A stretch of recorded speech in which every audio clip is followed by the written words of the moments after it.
Hey everybody, all right, today's question is how to create a payment portal link using Stripe. I love the Stripe platform. I'm gonna pull this up here for us and I'm gonna show you. So first of all, anytime you log into Stripe, there is gonna be a couple steps you have to go through. Don't think that it's your computer acting up. All right, now that we're signing in, this is gonna take me right to my dashboard over at stripe.com.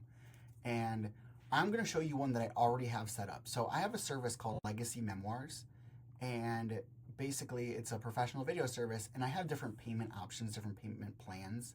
This is a currently active payment portal I have. So I'm gonna copy this and I'm gonna open this in a new tab. And I'm gonna show you what the goal over here is.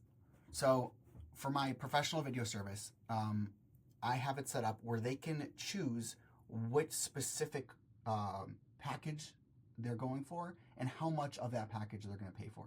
So here they can type in their amount. I have it set up where they can actually enter whatever amount they want. So let's say they're gonna submit $500 and then they type in their email. They say who it's for. Is it for their parent? Is it for their grandparent? And then which payment are they making? So I have it set up where they can submit their deposit, they can pay the remaining balance or other. There's all these different options. Then they enter their credit card information. And then I also have it set up where they can save their info for faster checkout next time. Meaning this is a link that I actually make sure that they save, they hold on to this.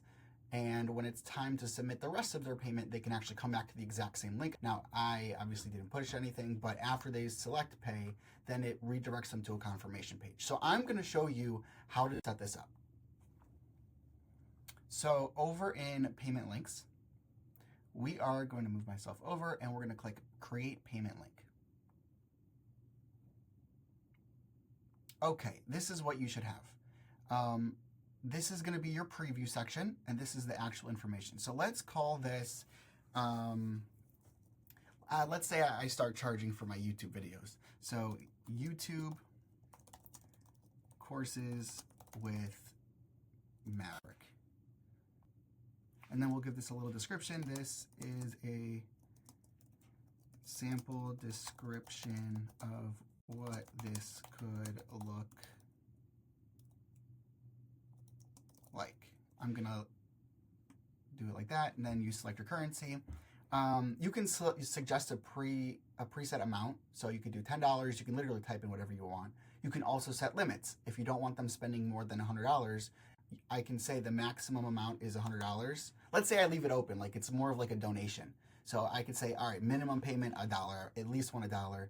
I'm suggesting 10. So it's gonna pre-fill as $10. I can also take this away so it starts off at 0 and they can literally enter whatever they want. But the minimum is still gonna be 1 and the max is still gonna be 100.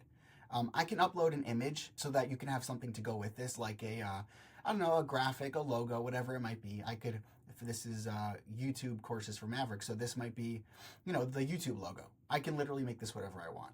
And then we go down. I always do the advanced options because there's so much you can do here.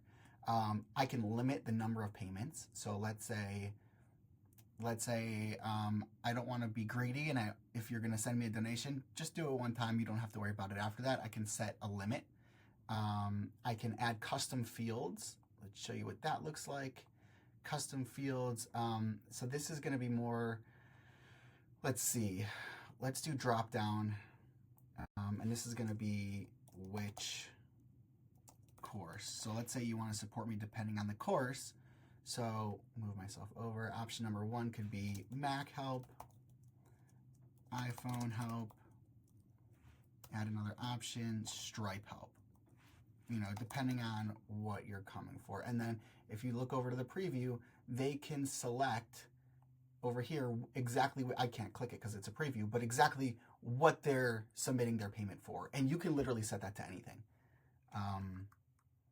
I have that same drop down over on my Legacy Memoirs on my professional video series, and that's where they go and they click what payment they're submitting, whether it's the deposit or the full payment.